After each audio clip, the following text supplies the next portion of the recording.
Welcome back to the deep dive.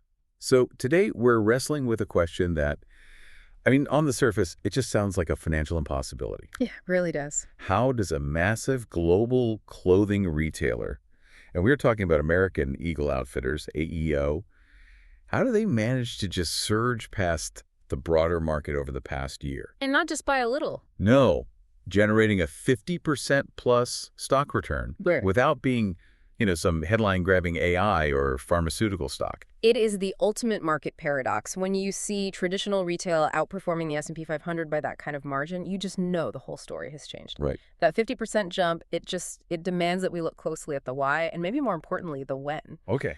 The source materials we've pulled for this, they're really focused. We're talking financial analysis, investor notes, marketing reports, all surrounding AEO's fiscal Q3, the one ending November 1st. And they all suggest this turnaround. It was not an accident.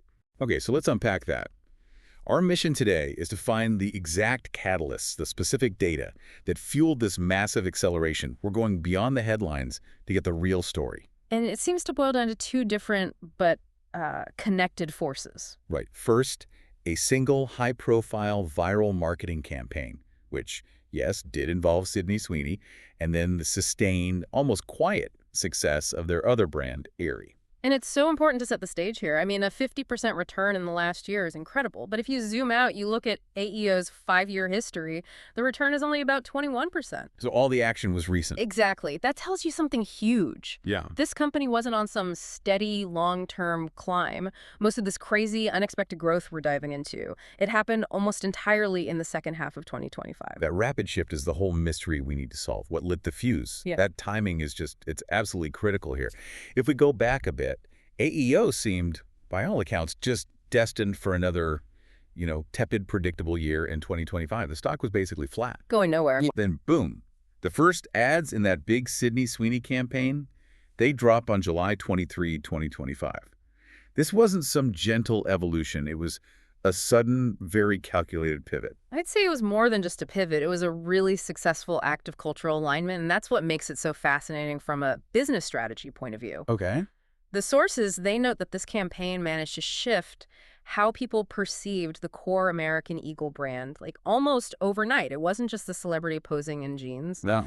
The reporting specifically points out that the campaign was a big hit among conservatives, which led a lot of people in that often overlooked demographic to become more eager to shop there. That is a massive insight. When analysts say a big hit among conservatives, what does that actually look like in terms of, marketing execution? How do they pull that off? Well, the sources suggest it wasn't about any explicit political message. It was more about a deliberate choice of talent, of aesthetic, that just resonated with more traditional values. Broader Americana, you could say. A focus on rugged, classic denim. Exactly. And accessible, sort of aspirational lifestyle images.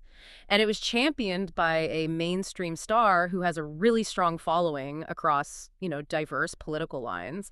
It was a smart, targeted play that a lot of analysts felt other brands had just completely missed. And this successful pivot is where the sources draw a really powerful contrast, which helps you gauge the real impact.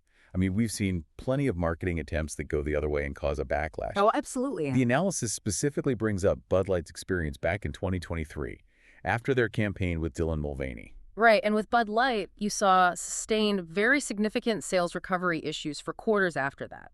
American Eagle, though, they achieved the complete opposite. They got positive engagement and more sales momentum by strategically appealing to a specific group that felt other brands weren't talking to them. It really shows that this kind of targeted cultural marketing is a double-edged sword. It is. But when you get it right, as AEO proved, it can drive immediate results. And the internal sentiment, the financial side, they validated that success almost right away. How so? You had the CFO, Craig Brommers, publicly telling Marketing Brew that the Sweeney campaign was, quote, worth every dollar.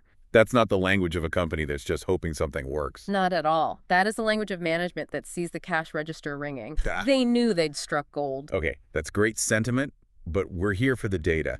To really get the power of this turnaround, we have to move from feeling to, actual numbers. Yes. Let's look at how dramatically the performance shifted between fiscal Q2 and fiscal Q3. Absolutely. We need that baseline to really appreciate the change. So let's look back at fiscal Q2, which ended on August 2nd, and this is key. This quarter catches the company right before the full impact of the campaign really hit. And the results were what? They were pretty disheartening. AEO's overall sales actually dropped 1% year over year. And even worse, their comparable sales also dropped 1%. And let's just pause there for a second for our listeners. We use that term comparable sales or comp sales a lot. Well, Why is that specific metric, and especially a 1% drop, such a red flag for a retailer? it's a great question because, simple revenue growth can be misleading if a company is just opening a ton of new stores. Right. Comparable sales, though, they measure sales growth only at stores that have been open for at least a year. So when comp sales are going down, it signals a weakness in your core customer base. Maybe poor product appeal or just softening demand where you already operate. So a 1% drop means they were losing steam where it counts the most. Yes, it really underscored the desperate need for a shakeup. Okay, so a company in a mild decline needing a major catalyst. Then we turn the page to fiscal Q3, which ran from August to November 1st.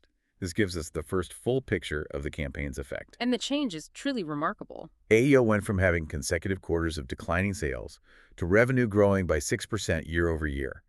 And that critical comp sales number? It shot up by 4% year over year. Wow. A turnaround from -1 to +4.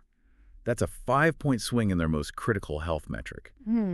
For a legacy brand in this, super competitive apparel space, to get that kind of shift in one quarter is almost unheard of. It shows the campaign wasn't just noise. It actually drove people into the stores. It drove genuine transactions. Yeah, and they kept that energy going. Management followed up with a report on December 2nd telling shareholders they were sustaining that momentum into fiscal Q4. They even had a record-breaking Thanksgiving weekend. Which just confirms the analysts' take, right, that the Sweeney campaign was the most noteworthy catalyst for this whole transformation. Yeah. They completely flipped the script. And the market loved it. Predictably. Yeah. While 4% comp sales growth might not sound like, Silicon Valley numbers, for a stable dividend-paying retailer, Yeah. momentum like that is highly valued. And AEO pays a dividend. Yeah, the yield is approaching 2%. So when you combine that reliable income with surprising growth, investors just flock to that combo. And that explains a big part of that 50% stock surge. It's the unexpected velocity that gets everyone's attention. But as you pointed out earlier, American Eagle Outfitters isn't just the American Eagle brand. No, it's a tale of two companies. The story is so much richer than just one successful headline-grabbing marketing push. You can't generate these kinds of long-term returns on marketing alone. You have to have innovation. Exactly. The core brand has to maintain quality. It has to continuously refresh its product lines. And this brings us to the second, much quieter engine of their success, the fast-growing Aerie segment. Ah, Aerie. This segment provides the long-term organic foundation that viral marketing campaign is now sitting on top of. And Aerie has carved out just an incredibly successful niche. It's focused on clothing, intimates, activewear, all with this powerful emphasis on body positivity and real representation. They've cultivated a very loyal, I'd say almost evangelistic customer base that is really distinct from the core American Eagle denim shopper. And what's so critical when we look at the timelines is that Aerie was already acting as a cushion for the whole company even before the Sweeney campaign got going. That's the key. Remember that weak fiscal Q2 we talked about where AEO's overall revenue fell by 1%? Yeah. Aerie was the one bright spot in that quarter. Their comparable sales were already up 3% year over year. It was the only reason the company's overall decline wasn't even worse. So Aerie was already strong, kind of insulating the company. But then when Q3 hit, the difference between the two brands became just stark. This is where you see the two growth engines really working together. Look at the Q3 split. It shows where the real consumer excitement is focused. So how do they break down? The core American Eagle brand, boosted by the Sweeney campaign and the holiday kickoff, its comparable sales increased by 1%. Which is solid, especially coming from a negative number. It's good. But Aerie's performance, it accelerated. It delivered an absolutely massive 11% increase in comparable sales year over year. 11%. That is a huge number in retail.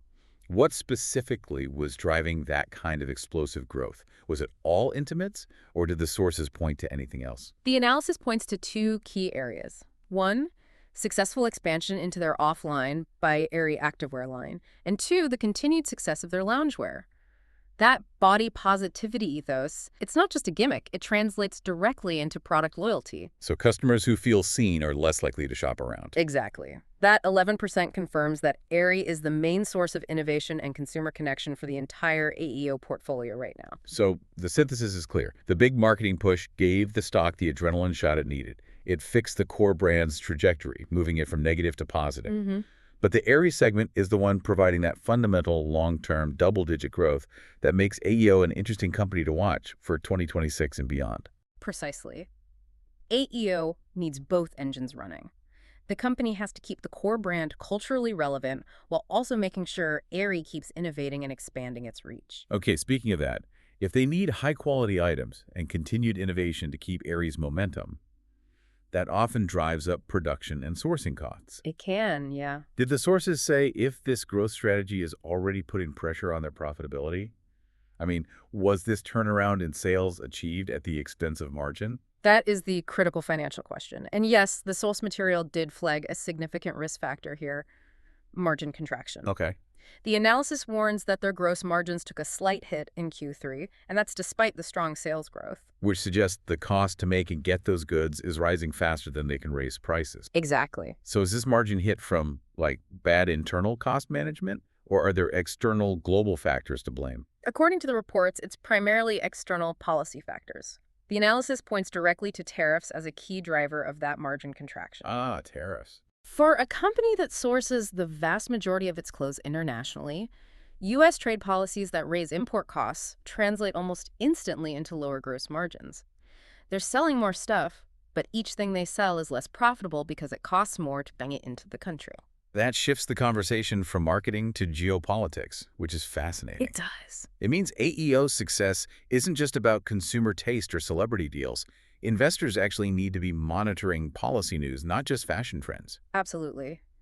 The actionable monitoring for you, the listener, is essential here.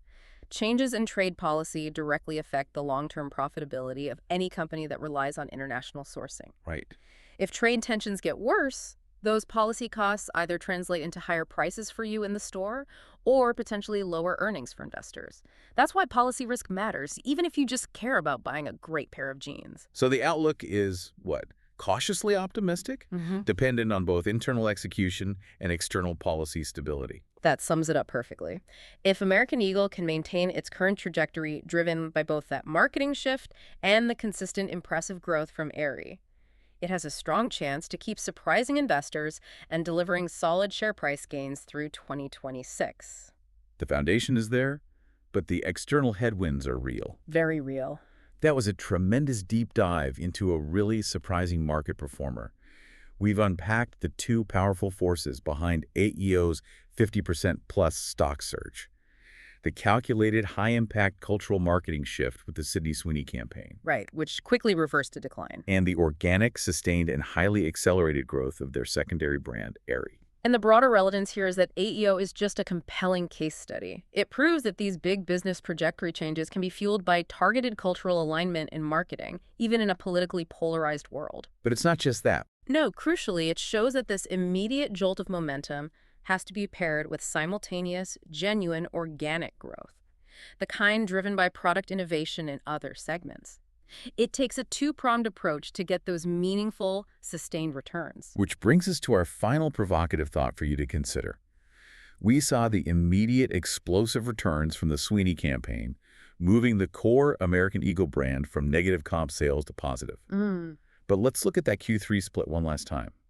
Aerie comparable sales were up 11%, while the core American Eagle brand only increased by a single percentage point. A huge difference. So can the massive momentum from one successful celebrity campaign truly outweigh the persistent structural need for core product line improvement long term?